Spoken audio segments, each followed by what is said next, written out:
I want to bring in the nuclear question because that's obviously where there's a lot of tension, and certainly with what's happening in Russia, it adds another element. What are you seeing there? Well, the spy balloon that China floated over the U.S. in January and February was maneuvered over America's nuclear assets, Malmstrom, F.E. Warren, and Minot Air Force bases, where we have all of our Minuteman III intercontinental ballistic missiles. It flew by Whiteman Air Force Base, where we base all of our B-2 strategic bombers. And it even flew close by Offutt Air Force Base in Omaha, where U.S. Strategic Command is based. That controls all nuclear weapons. We also saw before that, or at about the same time, China sending down lasers over Hawaii, which is thought to be prepping for a nuclear strike on the Hawaiian Islands.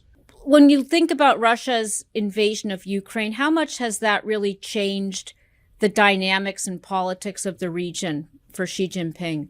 One thing is it's exposed the closeness of the relationship between Xi Jinping and Vladimir Putin, because China actually from the beginning of this war has gone all in support of the Russian war effort, including providing lethal aid.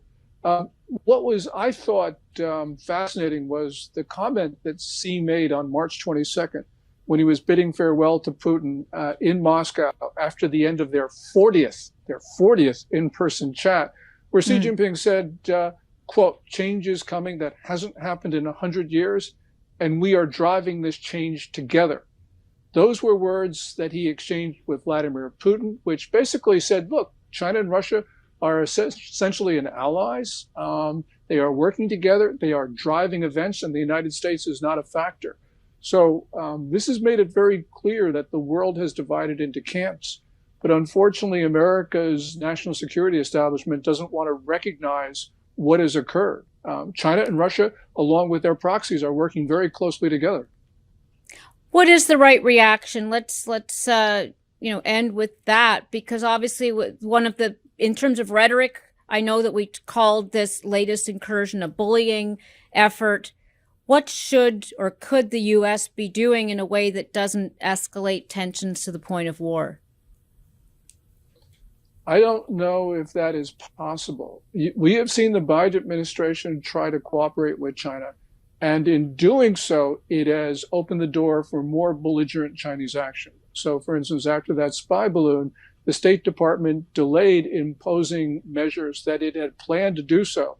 This is the Reuters reporting, and basically that tells Xi Jinping that the more provocative he is, the United States will continue to back down, and seen a very bad cycle since that time. The only thing I think the United States can do is to try to reestablish deterrence, extremely dangerous size, but we don't have a choice. So I hope that there is a policy path forward, but because of the problems inside China, because of the way Xi Jinping views the United States, I don't think that there are many good options here. Gordon, as always, thank you for helping us put things into context and see around the corner. Look forward to continuing the conversation.